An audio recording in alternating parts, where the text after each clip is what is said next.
Anak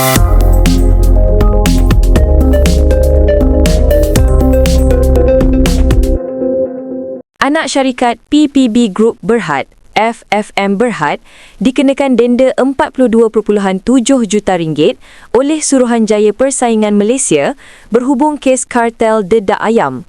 Denda ini berisiko menjejaskan sekitar 2.7% keuntungan bersih kumpulan bagi FY26.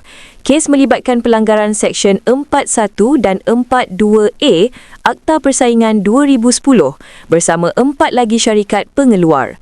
Namun menurut MBSB Research, kesan keuangan dijangka terhad kerana denda tersebut berkemungkinan direkodkan sebagai item luar biasa atau bukan teras.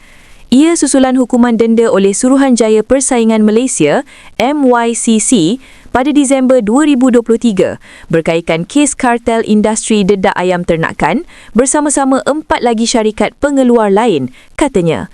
Jika denda tetap dibayar, impaknya hanya sekitar negatif 2.7% bagi FY26 dan negatif 2.6% bagi FY27.